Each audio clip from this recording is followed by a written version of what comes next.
আমরা জানি কোনো কুণ্ডলী যখন চৌম্বক ক্ষেত্রের মধ্যে থাকে তখন কুণ্ডলী একটা টর্ক অনুভব করে। এই যে চৌম্বক ক্ষেত্রের মধ্যে এন আর এস দুটা চৌম্বক মেরুর মধ্যে যে একটা একটা কুণ্ডলী থাকে, এই কুণ্ডলী একটা টর্ক অনুভব করে। এই টর্কের মানটা বের হচ্ছিল M into B sine theta. যেমন নাকি একটা তড়িৎ দ্বিমেরু যখন তড়িৎ ক্ষেত্রের মধ্যে থাকে, তড়িৎ দ্বিমেরু যখন তড়িৎ ক্ষেত্রের মধ্যে থাকে তখন টর্ক অনুভব করে পি ই সাইন থিটা। ঠিক এখানেও তাই, একটা তড়িৎবাহী লুপ, একটা তড়িৎবাহী লুপ যখন চৌম্বক ক্ষেত্রের মধ্যে থাকে এম বি সাইন থিটা। এটা কি ছিল? তড়িৎ দ্বিমেরু ভ্রামক, আর এটা হচ্ছে চৌম্বক দ্বিমেরু ভ্রামক। এটা তড়িৎ ক্ষেত্র, এটা চৌম্বক ক্ষেত্র। আচ্ছা, আর এখানে ইম্পর্টেন্ট কথা হচ্ছে এই থিটাটা কার সঙ্গে কার কোণ। টর্কের ফর্মুলা যে M B sine theta, M এর ভ্যালু তো আমরা N into I into A লিখতে পারি, তাই না? দ্বিমেরু ভ্রামক ইন্টু বি সাইন থিটা, এটা টর্কের formula N I A B sine theta. এই থিটা কোনটা ইম্পর্টেন্ট, থিটা কোনটা কার সঙ্গে কার? ক্ষেত্র ভেক্টরের সঙ্গে। ক্ষেত্র ভেক্টর কোন দিকে হয় দেখো, এই যে এটা ক্ষেত্রফল, এটা লম্ব অভিমুখ, এই ক্ষেত্রটার সঙ্গে লম্ব দিকে এটা, হ্যাঁ। আর চৌম্বক ক্ষেত্রের অভিমুখ এই দিকে। এই চৌম্বক ক্ষেত্র আর এই ক্ষেত্র ভেক্টরের মধ্যে যে কোণ, হ্যাঁ, এই কোণটাকে আমরা বলি থিটা। এই কোণটাকে আমরা বলছি থিটা। আসলে এইদিকে চৌম্বক ক্ষেত্র এন টু এস না চৌম্বক ক্ষেত্র, তাহলে এটা চৌম্বক ক্ষেত্র, আর এটা হচ্ছে ক্ষেত্র ভেক্টরের অভিমুখ, এদের মধ্যে কোণ হচ্ছে থিটা।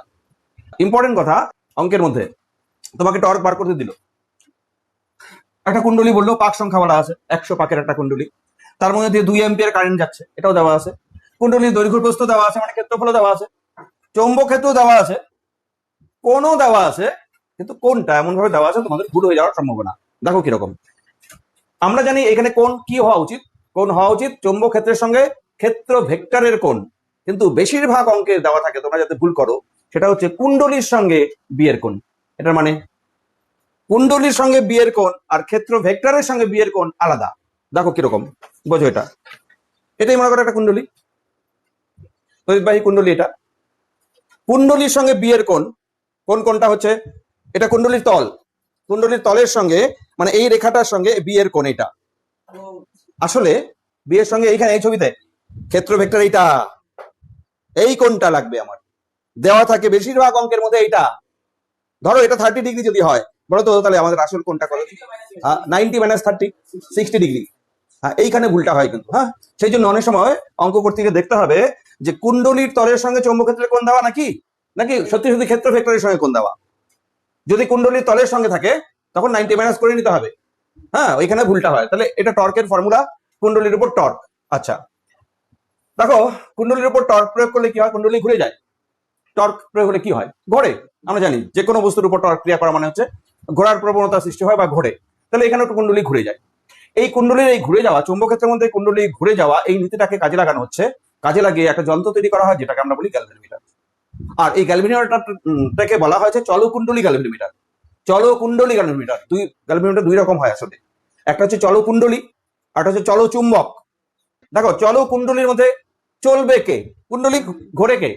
কুণ্ডলী। আর চলচুম্বকের মধ্যে কুণ্ডলীর মধ্যে ভেতরে একটা চুম্বক থাকবে, কুণ্ডলী দিয়ে কারেন্ট গেলে চুম্বকটা নড়বে, ওটা হচ্ছে চলচুম্বক। যেমন ট্যানজেন্ট গ্যালভেনোমিটার একটা চলচুম্বক গ্যালভেনোমিটার। আর এটা হচ্ছে চলকুণ্ডলী, কুণ্ডলী নড়বে, কুণ্ডলী ঘুরবে, সেই জন্য এটা চলকুণ্ডলী গ্যালভেনোমিটার। আমরা এখন পড়বো এই চলকুণ্ডলী গ্যালভেনোমিটার, ঠিক আছে? নীতিটা কিন্তু এটাই। এবার চলকুণ্ডলী গ্যালভেনোমিটারের ক্ষেত্রে কিছু কিছু ব্যাপার একটু আলাদা আছে, এটা ভালো করে বুঝতে হবে। এর কনস্ট্রাকশনটা কেমন হয় সেটা বলছি। তাহলে হেডিং দাও চলকুণ্ডলী গ্যালভেনোমিটার।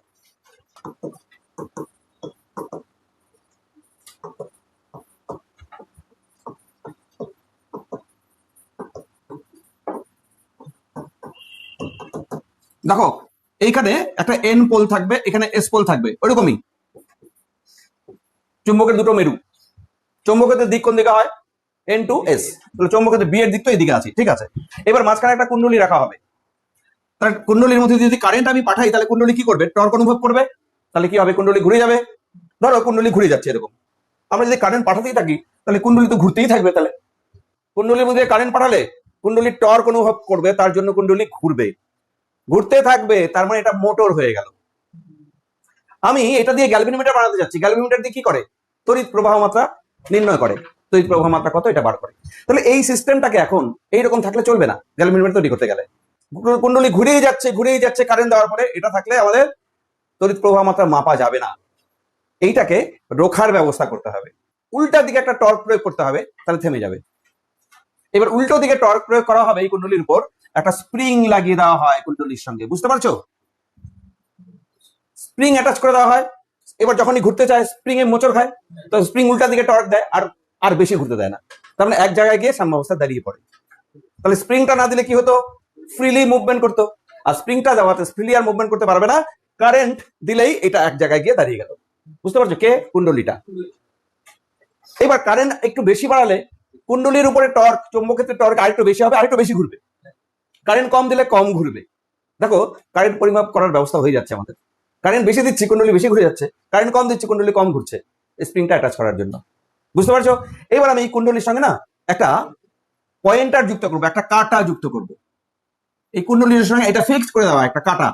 এবার কাটাটা তো অ্যাটাচ করা আছে কুণ্ডলীর সঙ্গে, দেখো কিভাবে অ্যাটাচ করা। এটা কুণ্ডলী, এখানে অ্যাটাচ করা। কুণ্ডলী টর্ক পেয়ে যখন কুণ্ডলী ঘুরবে, তা কাটাও তো ঘুরছে, বুঝছে? কাটাও ঘুরছে। এই কাটাটা ঘুরবে একটা স্কেলের উপর দিয়ে, এখানে একটা এরকম একটা স্কেল ড্র করা হয়। তোমরা দেখছো গ্যালভানোমিটার বা অ্যামিটার বা ভোল্টমিটার এরকম স্কেল থাকে। তাহলে এই কাটাটা এখন এই স্কেল বরাবর মুভ করবে, কারণ কি? কুণ্ডলী ঘুরছে, কুণ্ডলীর সঙ্গে কাটাটা অ্যাটাচ করা আছে। এবার কারেন্ট আমি যত বেশি দিব, এখন আমি বলতে পারি কাটাও বেশি ঘুরবে, এখন কারেন্ট মাপার উপযোগী হলো। তাহলে এইটা হচ্ছে কি, চলো কুণ্ডলী গ্যালভানোমিটার। তাহলে এখানে দেখো দুই তিনটা বিষয় আছে এই কনস্ট্রাকশনে। এই কুণ্ডলীর মধ্যে একটা কাঁচা লোহার একটা মজ্জা ব্যবহার করা হয়, চোঙাকৃতি। এটা কাঁচা লোহার মজ্জা, চোঙাকৃতি, তার উপর কুণ্ডলী, মানে তার পেঁচানো, এটা আয়তাকার কুণ্ডলী এটা। আচ্ছা, ছবিটা নিশ্চয়ই বুঝতে পারছো না তোমরা। দেখো আমি বলছি এটা কি, এই জিনিসটা কি? লোহার মজ্জা, কাঁচা লোহার মজ্জা। কাঁচা লোহার মজ্জা কেন ইউজ করা হয় আমি পরে বলছি। আর ওটা কাঁচা লোহার মজ্জাটা কেমন দেখতে আমি বললাম, চোঙাকৃতি বললাম না? আসলে কাঁচা লোহার মজ্জাটা এরকম চোঙাকৃতি, আর এর উপরে কুণ্ডলীটা আয়তকার কুণ্ডলী এইভাবে রাখা আছে। এবার কুণ্ডলীটা তারগুলো এইভাবে রাখা আছে, দেখো দেখো বুঝতে পারছো কিনা? এখন বুঝতে পারছো কুণ্ডলীটা কিভাবে আছে? আয় দেখো দেখো দেখো, এটা লোহার মজ্জাটা, তার উপরে কুণ্ডলীটা এরকম আছে। এইটা হচ্ছে তার কুণ্ডলী, এই যে এটা তার কুণ্ডলী, এই যে এটা কিন্তু এরকম অনেকগুলো তারের প্যাচ, অনেকগুলো পাক আছে। ঘটনা বোঝা গেল? তাহলে এখানে কাঁচা লোহার মজ্জা ব্যবহার করা হচ্ছে। কাঁচা লোহার মজ্জা কেন ব্যবহার করা হচ্ছে সেটা আমি পরে বলি। এখানে স্প্রিং ব্যবহার করা হচ্ছে, স্প্রিং এর ব্যবহার তোমরা বুঝেও গেলে। আরেকটা জিনিস এখানে ইম্পর্টেন্ট, তিনটা পয়েন্ট। এই যে চুম্বকের মেরু দুটো দেখতে পাচ্ছ, মেরু দুটো দেখতে কেমন হবে, কেমন হওয়া উচিত? তোমরা আসলে মেরু দুটো কেমন আশা করছো দেখতে? এটাকে আমরা বলি অশ্বক্ষুরাকৃতি চুম্বক, ঘুরে আসছে কিন্তু এইভাবে। অশ্বক্ষুরাকৃতি চুম্বক মানে এইরকম এইরকম। আর এন মেরু আর এস মেরুটা কি? মুখোমুখি। আচ্ছা, এন মেরু আর এস মেরু মুখোমুখি মানে এইটা, এই যে এরকম না? তাহলে দেখো তো এটা এন মেরু কিনা? এন মেরুটা এরকম না? এস মেরুটা তাহলে এরকম, ধরো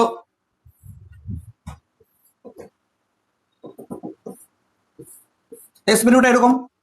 হ্যাঁ, তাহলে এখানে এন মেরু আর এটা এস মেরু। আসলে এর মুখটা ফ্ল্যাট, মানে সমতল, কিন্তু আসলে তা না। আমরা চলকুণ্ডলী গ্যালভানোমিটারে এই যে চুম্বকের যে মেরুগুলো আমরা ব্যবহার করছি, এই মেরুর তল ফ্ল্যাট হয় না, কেমন হয়? গোল। হ্যাঁ, গোল মানে হচ্ছে, দেখো কেমন হবে, বুঝতে পারছো কেমন? বোঝা যাচ্ছে? এইরকম অবতল আকারের হচ্ছে। ঠিক এই পাশটাও অবতল আকারের। বড় তো, তাহলে আমি যদি এই ব্যবস্থাটাকে ঠিক উপরের থেকে দেখি, টপ ভিউ দেখি, তাহলে কেমন দেখতে পারবো? চোঙটাই ভেবে গেছে, এরকম চোঙ, কুণ্ডলীটা এরকম আছে, এই যে মানে প্রস্থের দিকে আমরা দেখাচ্ছি কুণ্ডলীটা প্রস্থের দিকে। আর চুম্বকের মেরুগুলো কেমন দেখা যাবে? অর্ধ বৃত্তাকার দেখা যাবে। হ্যাঁ, অর্থাৎ উপর থেকে দেখলে আমার মনে হয় এরকম দেখা যাবে। দেখো তো, এটা এন মেরু, এটা এস মেরু, আর এইটা হচ্ছে কাঁচা লোহার মজ্জা, ঠিক কিনা? এটা কাঁচা লোহার মজ্জা, তাই তো? এরকম দেখা যাবে তো। আর এইখানে এইটা হচ্ছে কুণ্ডলীটা। তাহলে উপর থেকে দেখলে কিন্তু এরকম দেখা যাবে। স্প্রিংটাকে দেখতে পাচ্ছি কি আমরা? না, স্প্রিংটাকে দেখতে পাচ্ছি না, স্প্রিংটা তো নিচে। উপর থেকে দেখলে স্প্রিংটা দেখা যাবে না, এখানে স্প্রিংটা অদৃশ্য আছে। আচ্ছা, তাহলে আমি তিনটা পয়েন্ট এখানে বললাম। এক নম্বর পয়েন্ট হচ্ছে কাঁচা লোহার মজ্জা ইউজ করা হচ্ছে, 2 নম্বর হচ্ছে স্প্রিং ইউজ করা হচ্ছে, 3 নম্বর হচ্ছে এখানে অবতল আকারের চুম্বকের মেরু ইউজ করা হচ্ছে। এই তিনটার কারণ আমাদের জানতে হবে। তোমাদের ছবি আঁকতে গেলে শুধু ওই ছবিটা আঁকবে তাহলেই হবে, এই ছবি আর দরকার নেই। মানে টপ ভিউটা আঁকো, তারপরে প্রয়োজনীয় লেখাটা আমি লিখে দিচ্ছি ছোট্ট করে। হ্যাঁ, চলো কুণ্ডলী গ্যালভানোমিটার এর দ্বারা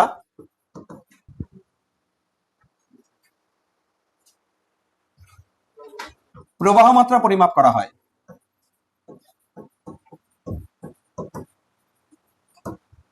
পরিমাপ করা হয় হলো এখানে 1 নম্বর, কাঁচা লোহার মজ্জা ব্যবহার করা হয় কুণ্ডলীর মধ্যে চৌম্বক ক্ষেত্র বৃদ্ধির জন্য। এই যে কারণটা লাগবে, হ্যাঁ, চৌম্বক ক্ষেত্র বৃদ্ধি করার জন্য। তার মানে কাঁচা লোহা কি করে? চৌম্বক ক্ষেত্রের মান বৃদ্ধি করে, কারণ কাঁচা লোহার আপেক্ষিক চৌম্বক ভেদ্যতার মান বেশি, কুণ্ডলীর মধ্যে চৌম্বক ক্ষেত্র বৃদ্ধি করে। কারণ কি? কারণ কাঁচা লোহার আপেক্ষিক চৌম্বক ভেদ্যতা উচ্চ মানের হয়, সেই জন্য চৌম্বক ক্ষেত্র বৃদ্ধি পায় কাঁচা লোহা ব্যবহার করলে। ঠিক আছে, তাহলে কাঁচা লোহা কেন ব্যবহার করা হচ্ছে, তার কারণ এটা। এবার 2 নম্বর হচ্ছে স্প্রিং ব্যবহার করা হচ্ছে কেন? চৌম্বক ক্ষেত্র দ্বারা যে উৎপন্ন টর্ক, সেই টর্ককে বাধা দেওয়ার জন্য, ব্যালেন্স করার জন্য বিরুদ্ধে একটা টর্ক প্রয়োগ করা হয়। হ্যাঁ, স্প্রিং বা সুতাও ব্যবহার করা হয়। ফসফর ব্রোঞ্জের সুতা অনেক সময়, এটা মানে অন্য সিস্টেমেও তৈরি করা থাকে। ওই কুণ্ডলীটা আছে না, একটা মেটালিক একটা সুতা দিয়ে ঝুলানো থাকে, ওই মেটালটা হয় ফসফর ব্রোঞ্জ, একটা সংকর ধাতু, ওই সুতা দিয়ে ঝুলানো থাকে। এবার কুণ্ডলীটা ঘুরলে সুতার মধ্যে মোচড় পড়ে, আবার মেটালের সুতা তো, তাহলে ও কি করবে? ও তাহলে বিরুদ্ধে টর্ক দেবে, তাহলে স্প্রিং এর পরিবর্তে ওটাও করা হয়। হ্যাঁ, আর আমরা যে গ্যালভানোমিটার গুলো ইউজ করি স্কুলে, টেবিলের মধ্যে রাখি, তো টেবিল গ্যালভানোমিটারের ক্ষেত্রে কিন্তু স্প্রিং ইউজ করা হচ্ছে, ওখানে সুতা দিয়ে ঝুলানো নাই। সেই জন্য আমি এখানে স্প্রিং বা সুতা, এখানে সুতার ব্র্যাকেটে আমি ফসফর ব্রোঞ্জ ইয়জয় ব্যবহার করা হয় চৌম্বক ক্ষেত্র দ্বারা উৎপন্ন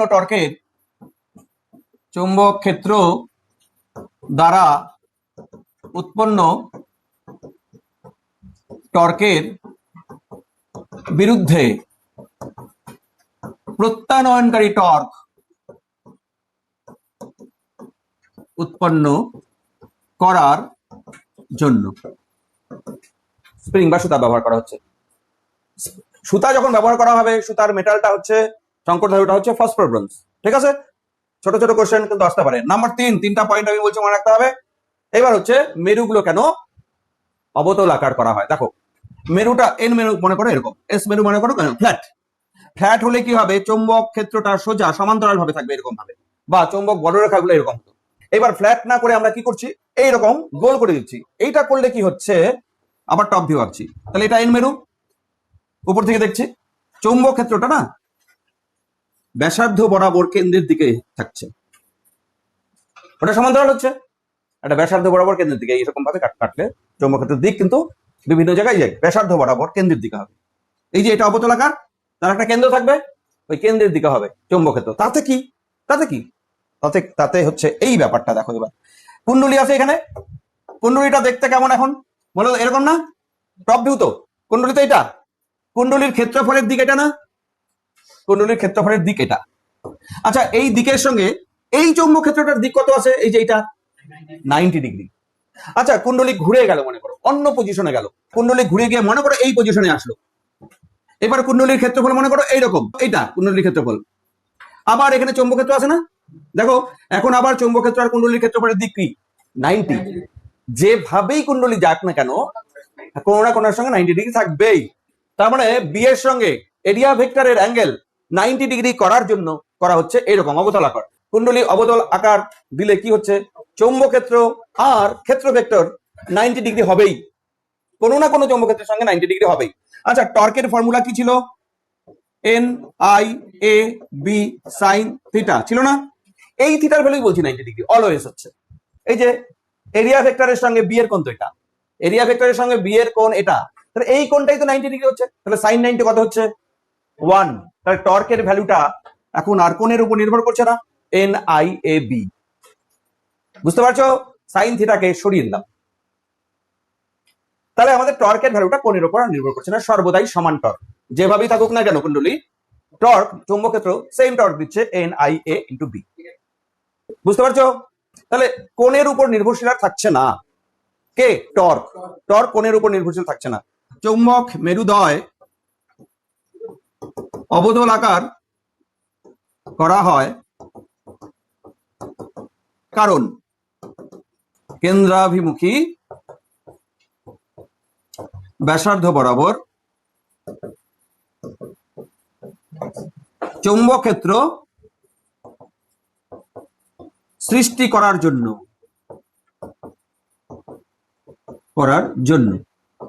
এক্ষেত্রে বি এবং কুণ্ডলীর ক্ষেত্র ভেক্টরের অভিমুখ, কুণ্ডলীর ক্ষেত্র ভেক্টরের অভিমুখ সর্বদা 90 ডিগ্রি হয়। এই তিনটা পয়েন্ট তোমাদের জানতেই হবে। আসে এরপরে ছোট্ট আমি থিওরি করাচ্ছি। হ্যাঁ, এবার দেখো কার্যনীতি। চৌম্বক ক্ষেত্র দ্বারা উৎপন্ন টর্ক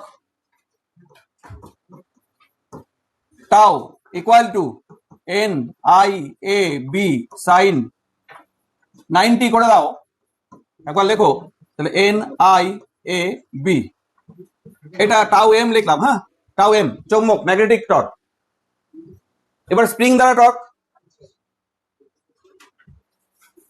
স্প্রিং দ্বারা প্রত্যানয়নকারী টর্ক, প্রত্যানয়নকারী টর্ক টাউ স্প্রিং এস লিখলাম। এইটা হচ্ছে কে ফাই। এখানে কে কি? কে হচ্ছে স্প্রিং এর একক কোণ ঘূর্ণনের জন্য প্রয়োজনীয় টর্ক, আর ফাই হচ্ছে কুণ্ডলীর সাথে যুক্ত কাটার, যে কাটাটা থাকে সেই কাটার বিক্ষেপ। ফাই। এবার আমরা কি করবো? এই দুটা টর্ক সমান হবে না সাম্যাবস্থায়? এদিকে ঘোরানোর চেষ্টা করছে, ও ওদিকে ঘোরানোর চেষ্টা করছে।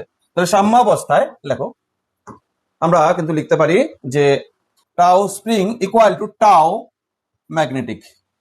কে স্প্রিং মানে K phi equal to tau magnetic মানে হচ্ছে N I A B, or phi equal to N A B by K into I. Phi এর ভ্যালু, ফাইটা কি?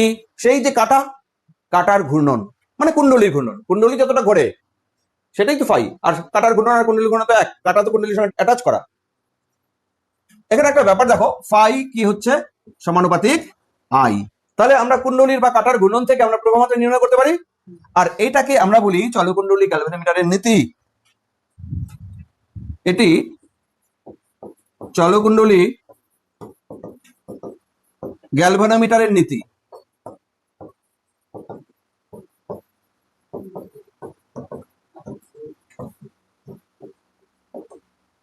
Phi varies I.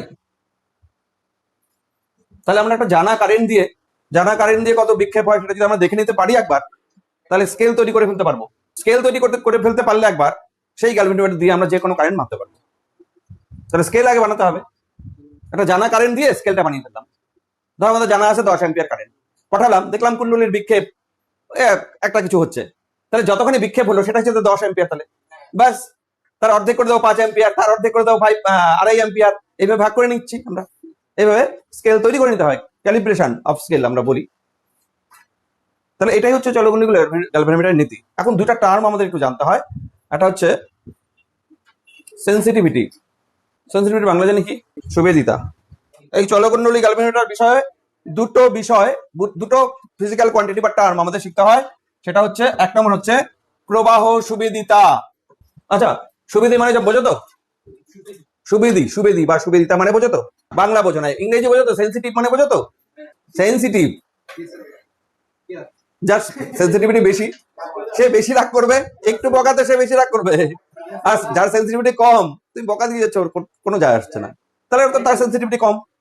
মানে সেন্সিটিভিটি ব্যাপারটা বুঝতে পারছো? এবার তাহলে চলকুণ্ডলী গ্যালভ্যানোমিটারের সেন্সিটিভিটি, চলকুণ্ডলী গ্যালভ্যানোমিটারের প্রবাহ সেন্সিটিভিটি মানে কম প্রবাহ দিয়েও যদি বিক্ষেপ অনেক বেশি হয়ে যায় তাহলে সেন্সিটিভ বেশি, ওটাকে আমরা বলি প্রবাহ সুবিদিতা। কম প্রবাহ দিয়ে বিক্ষেপ বেশি, শোনো শোনো, কম প্রবাহ দিয়ে বিক্ষেপ বেশি, তাহলে কারেন্ট সেন্সিটিভিটি বা প্রবাহ সুবিদিতা, বিক্ষেপ মানে কোন আর প্রবাহ মাত্রা মানে আই, তাহলে ফাই বাই আই প্রবাহ সুবিধি হবে নাকি আই বাই ফাই হবে? তোমরা আমাকে বলো দেখি। ফাই আর আই দিয়ে প্রবাহ সুবিধি হবে, তাহলে এইটা হওয়া উচিত না আই বাই ফাই হওয়া উচিত? বাই দিয়ে হবে, তাও বলে দিলাম, দুটোর অনুপাত দিয়ে হবে প্রবাহ সুবিধা। তাহলে আমি এইটা প্রবাহ সুবিধি লিখবো নাকি এই টার্মটা লিখবো, আমি এটা জানতে চাচ্ছি। কোনটা হবে? ফাই বাই আই, কম প্রবাহে বেশি বিক্ষেপ, বুঝতে পারছো সেন্সিটিভিটি? তাহলে কারেন্ট সেন্সিটিভিটি আমরা ফাই বাই আই বলবো, এটা কি আমরা বলছি প্রবাহ সুবিদিতা। ঠিক একই রকম ভোল্টেজ সুবিদিতা, কম ভোল্টেজে বেশি বিক্ষেপ, বেশি বিক্ষেপ কম ভোল্টেজে, তাহলে এটা ভোল্টেজ সুবিদিতা। কি হলো তাহলে সুবিদিতার প্রবাহ সুবিদিতা? কাকে বলে? কাটার বিক্ষেপ ও প্রবাহ মাত্রার অনুপাত, বাস এটাই আমরা বলি প্রবাহ সুবিদিতা। সেন্সিটিভিটি কারেন্ট এসসি, দেখো প্রবাহ সুবিদিতা কারেন্ট সেন্সিটিভিটি, তাহলে ফাই বাই আই লিখতে পারি তো নাকি? দেখো কি হয়, ফাই বাই আই করলে এখান থেকে এখানে তাকাও, ফাই বাই আই করলে কি দাঁড়াচ্ছে? এনএবি বাই কে দাঁড়াচ্ছে আমাদের, তাহলে এন এ বি বাই কে। কে তো স্প্রিং এর উপর ডিপেন্ডেন্ট, স্প্রিং কতটা শক্ত কে এর ভ্যালু তার উপর ডিপেন্ডেন্ট। আচ্ছা, কুণ্ডলীর কি কি আছে এখানে দেখো, চৌম্বক এখানে কি কি আছে? চৌম্বক ক্ষেত্র আছে, এরিয়া আছে, আর এন হচ্ছে পাক সংখ্যা, কতটা পাক আছে তার উপর প্রবাহ সুবিধা নির্ভর করে। তুমি যদি ভালো একটা গ্যালভ্যানোমিটার তৈরি করতে চাও, যে সামান্য কারেন্ট দিলেই ভালো বিক্ষেপ হচ্ছে, বেশি বিক্ষেপ হচ্ছে, কি বাড়াবে? হয় এন বাড়াবে, না হয় এরিয়া বাড়াবে, না হয় চৌম্বক ক্ষেত্র বাড়াবে। বোঝা গেল? হ্যাঁ, তাহলে এসসি এখানে varies N, SC varies A and SC varies B. Important, প্রবাহ সুবিধা বাড়াতে গেলে কি কি বাড়াতে হয়? হয় এটা, না হয় এটা, না হয় এটা, না হয় তিনটাই, না দুটো। আচ্ছা, প্রবাহ সুবিধার একক কি হবে বল দেখো তো, এসসির একক শুধুমাত্র ফাই তো কোন? রেডিয়ান পার এম্পিয়ার, হ্যাঁ রেডিয়ান পার এম্পিয়ার হবে। এবার ঠিক একই রকম হচ্ছে বিভব সুবিদিতা। বিভব সুবিদিতা তার মানে এখানে একবার লিখে দেই এস ভি কি ফাই বাই ভি, বিভব পার্থক্য। কম বিভব পার্থক্যে যদি কাটা বেশি ঘোরে, বেশি সেন্সিটিভ, তাহলে ফাই এর ভ্যালু জানি আবার কি? ফাই এর ভ্যালু আমার মনে হয় কিন্তু 1/v আছে, ফাই এর ভ্যালু হচ্ছে N A B by K into I আছে বোধহয়, দেখো। আচ্ছা এখানে দেখো N A B by K তো আছেই, নিচে ভি উপরে আই, নিচে বিভব পার্থক্য উপরে প্রবাহ মাত্রা, বিভব পার্থক্য বাই প্রবাহ মাত্রা কি হয়? বিভব পার্থক্যকে যে প্রবাহ মাত্রা দিয়ে ভাগ করলে কি হয়? V by I. আর রোধ, তাহলে রোধটা হবে নিচে, তাহলে ভোল্টেজ সেন্সিটিভিটির সূত্র হচ্ছে এন এ বি বাই কে আর, আর হচ্ছে কুণ্ডলীর রোধ।